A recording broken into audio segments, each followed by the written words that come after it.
Okay, today we're not going to talk about Malazan. That's the goal, anyways, because we're going to be doing a review of Martha Wells' second installment in the Murderbot Diaries. That is Artificial Condition. There should be no reason whatsoever to bring up Malazan.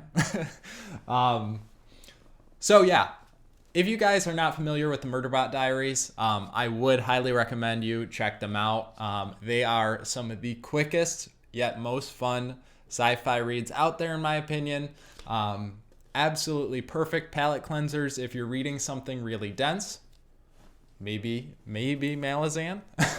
And I've just broken the one rule I set for the video. But these are really, really nice palate cleansers. At least I have found them to be. The reason why I picked this one up is because I started my reread of Malazan, and okay, we can't set goals like that. Those goals are way too high for these videos. I always incorporate Malazan into pretty much all my content, and if that annoys you, I am sorry.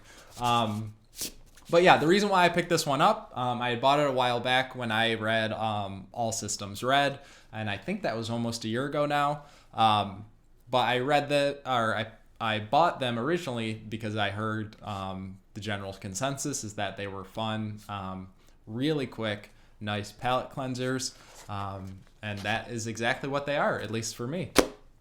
I was reading a lot of Malazan related content and producing a lot of Malazan related content this month, so I needed something to palate cleanse, if you will, just something to keep reading a little fresh, a little lighthearted, a little fun, and Artificial Condition definitely checks all those boxes.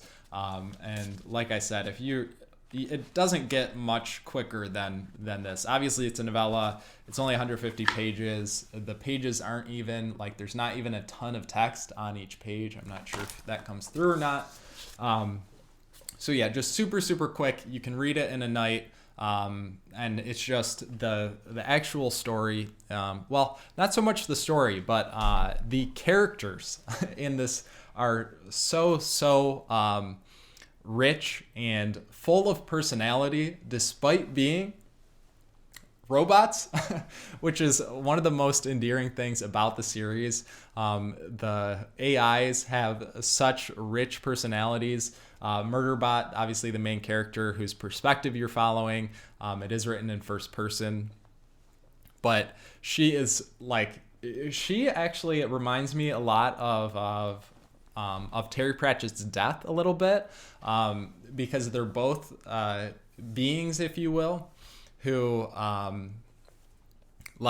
shouldn't struggle with things that like human emotions, but that's what makes them so captivating, is that Murderbot is like severely struggling with depression and anxiety, and it's just so absurd, that concept, for a robot to be struggling with that. It makes it just a ton of fun to get that perspective. And one of the things this really builds on, in my opinion, on All Systems Red, is it incorporates another great character into the fold, and that's Art, which stands for, according to Murderbot, I think asshole research transport or something like that. But yeah, just another great character who has these this big, not quite as big as Murderbot, obviously, but has a rich personality, and you get to see the two interact, which we didn't get in All Systems Red. So you actually see a lot more of Murderbot's personality come through. And I loved it. I was not expecting to enjoy it. I actually think I enjoyed this more than the first installment, All Systems Red, just because, like I said, you get so much more of her personality to come through when she's interacting with another AI. It's just great, the interactions you get to see. You have Murderbot and Art, while they're traveling through space, they're watching sitcoms together, and Art, like I said, is another great AI character. Art like can't stand watching the human actors like die. It's too much for him. So Murderbot has to like censor the episodes, or like censors what she shows him. So it was really, really lovely. And like I said, the biggest thing here is if you're looking for a fun read, fast-paced sci-fi novel that does have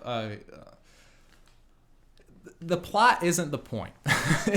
I was like, it's not a super captivating plot, but you don't notice it at all because the star of the show truly is Murderbot, and her interactions with the people around her, but mainly in this novella itself, her interactions with art. That's the star of the show. It is a novella, so if you're looking for a grand, like epic plot-based narrative, probably not for you. But then again, you wouldn't be reading a novella for those reasons. And like I said, you can get through it in a night, and it's just a wonderful, wonderful character to get to know.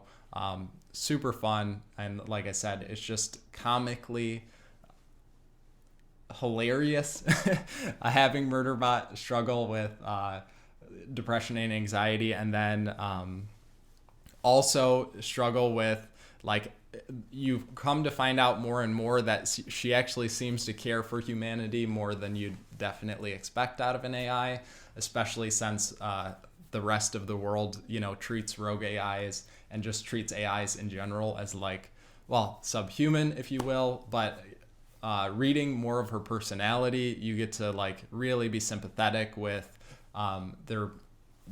they're sentient beings who are treated less than like subhuman civilians. So just a really great character-based novella. If you're looking for something fun and quick-paced, I'd recommend you go check it out. I'm definitely going to carry on with more of the Murderbot Diaries. I'll probably pick up a one or two of the next installments here in the next few weeks. And that way, they're the perfect book for me to just have laying around, where I can go to my bookshelf, and if I feel so willed, if I want that fun sci-fi character-based novella that I can knock out in a few hours, it's the perfect choice. And that's what happened. I picked that up a few days ago, and it scratched that itch for me. So my only complaint is not with the story itself, but these novellas are hardcover, and they're so new, I can't find them at any used bookstore. I should really just go to the library now that I say it out loud. But they're $18 for these. So that really, I was at Barnes & Noble the other day, and I'm like, I just can't justify spending $36 on two novellas to pick up the third and fourth one. So I may just get it on ebook, or like I said, there are solutions out there. I just need to not be lazy. Maybe go to the library or something like that. But I do a lot of my like book collecting naturally. I like to go to used bookstores and just see what's there and pick up kind of what catches my eye. Same thing with Barnes & Noble. So that's my only gripe. Like I said, there's nothing like crazy in depth about it. It's just a very fun character-based story that you can knock out in a couple hours. So if you guys enjoyed and you're looking forward to more content, please like, comment, and subscribe. Thanks.